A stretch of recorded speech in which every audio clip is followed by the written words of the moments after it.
Friends recent టైంలో నేను ఒక వీడియో చేశాను. ఆ వీడియో యొక్క ఉద్దేశం ఏంటి అంటే, కొత్తగా లాంచ్ అయిన మొబైల్ కొనుక్కునే బదులు పాత మొబైల్ కొనుక్కోండి, మీ డబ్బులు అనేవి సేవ్ అవుతాయి అని ఆ వీడియో యొక్క ఉద్దేశం. సో ఈ వీడియో కూడా దానికి రిలేటెడే, కాకపోతే చిన్న చేంజ్ ఉంటుంది. అదేంటి అనేది ఈ వీడియో మొత్తం చూస్తే మీకు అర్థమైపోద్ది. కొంచెం నేను మీకు చెప్తాను. లాస్ట్ వీడియోలో నేను చెప్పాను, నేను ఆ వీడియో చేసే టైంకి OnePlus 12R అనేది లాంచ్ అయి ఉండే మార్కెట్లో. కాకపోతే OnePlus 11R అనేది చాలా తక్కువ ధరకు దొరికింది. సో అప్పుడు నేను చెప్పింది ఏంటి అంటే, 12R కి ప్లస్ 11R కి పెద్ద తేడా ఏముండదు, మీకు భారీగా డిస్కౌంట్ లో 11R వచ్చినప్పుడు 11R కొనుక్కోండి అని చెప్పేసి చెప్పాను. ఓన్లీ ఈ ఒక్క మొబైలే కాదు, ఇంకా చాలా మొబైల్స్ గురించి కూడా ఆ వీడియోలో ఎక్స్ప్లెయిన్ చేశాను. సో ఇప్పుడు చూసుకున్నా సరే, మీరు OnePlus 13R అని చెప్పేసి మొబైల్ లాంచ్ చేశారు. ఆ రేట్ వచ్చేసి 40,000 ఉంది. అదే మనం OnePlus 12R గురించి మాట్లాడినట్టయితే 256GB ఇంటర్నల్ స్టోరేజ్ ఉండే మొబైల్ అనేది రీసెంట్ టైంలో 30,000 కూడా దొరుకుతుంది. సో మరి OnePlus 12R కి 13R కి పెద్ద చేంజెస్ ఏమన్నాయంటే ఏం లేవు. అంటే ఇప్పుడు మీది నార్మల్ యూసేజ్ అనుకోండి, నార్మల్ గా ఫోటోస్ క్యాప్చర్ చేసుకుంటూ ఉంటారు, నార్మల్ గేమింగ్ చేసుకుంటూ ఉంటారంటే 12R కొనుక్కోవడమే బెస్ట్. యాక్చువల్లీ ఇక్కడ ఒక చిన్న విషయం నా ఫ్రెండ్స్ లో ఒకరికి ఎదురైంది. వాళ్ళకి నేను ఏం చేశానంటే OnePlus Nord 4 సజెస్ట్ చేశాను. మీరు చూసే ఉంటారు, చాలా మందికి ఈ మొబైల్ బాగుంటుందని సజెస్ట్ చేశాను. అయితే ఈ మొబైల్ లో అప్డేట్ వచ్చిన దగ్గర నుంచి దీనికి సంబంధించిన కెమెరా పర్ఫార్మెన్స్ అనేది డిగ్రేడ్ అయిపోయిందని చెప్పేసి నా ఫ్రెండ్ చెప్పడం జరిగింది. ఓన్లీ నేను OnePlus మొబైల్ గురించి చెప్పట్లేదు, నేను ఇట్లానే మా ఫ్యామిలీ ఫ్రెండ్స్ లలో రియల్మీకి సంబంధించిన ఒక మొబైల్ చెప్పు అని అంటే P3 Pro కొనుక్కో అని చెప్పాను. రీసెంట్ గా లాంచ్ అయింది ఆ మొబైల్ కొనుక్కున్న తర్వాత దానికి ఒక అప్డేట్ వచ్చింది. అప్డేట్ చేసుకున్న దగ్గర నుంచి బ్యాటరీ బ్యాకప్ రావట్లేదట. సో అది వేరే వాళ్ళ సంగతి. అట్లా కాకుండా నా దగ్గర Samsung S23 మొబైల్ ఉంది, S25 మొబైల్ ఉంది. S23 గురించి మాట్లాడితే మా సిస్టర్ వాడుతుంది ప్రజెంట్.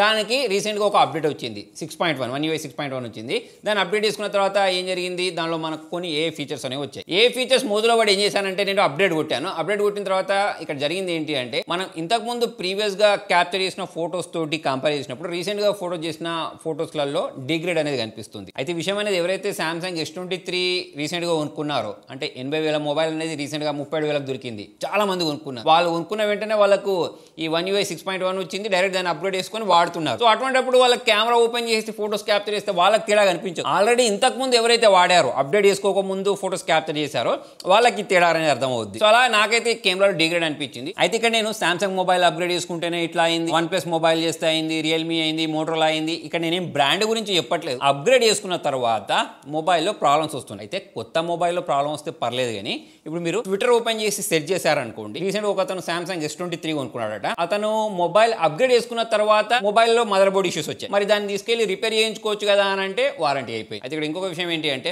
అప్గ్రేడ్ చేసుకున్న ప్రతి ఒక్కళ్ళ మొబైల్లలో మదర్ బోర్డ్ ఇష్యూస్ వస్తాయి, గ్రీన్ లైన్ ఇష్యూస్ వస్తాయి అని చెప్పడానికి కూడా లేదు. కొన్ని మొబైల్స్లో వస్తున్నాయి, కొన్ని మొబైల్స్లో వస్తలేవు. ఎవరికైతే వారంటీ లేకపోయినా సరే ఇష్యూస్ వస్తాయో వాళ్ళైతే కష్టపడాల్సిందే. ఎందుకంటే ఇప్పుడు ఆ మదర్ బోర్డ్ రిపేర్ చేసుకోవడానికి షాప్ వాళ్ళు చెప్పిన కాస్ట్ 32,000 అట. కాకపోతే ఇప్పుడు అదే మొబైల్ అనేది 37,000 దొరుకుతుంది. సో 37,000 మొబైల్కి 32,000 పెట్టి మదర్ బోర్డ్ వేయించుకునే వాళ్ళు దాన్ని పక్క పడేయడమే బెస్ట్ అని చెప్పేసి చాలా మంది అనుకుంటూ ఉంటారు. మీరేమనుకుంటారు కింద కామెంట్లో రాయండి. అయితే ఫ్రెండ్స్, ఈ విషయాలు అనేవి అన్ని నేను మీకు ఎందుకు చెప్తున్నాను అంటే, రీసెంట్ టైంలో నేను ఒక వీడియో చేశానని చెప్పాను చూసారా, కొత్త మొబైల్ కొనుక్కునే వాళ్ళు పాత మొబైల్ కొనుక్కోండి అని చెప్పేసి.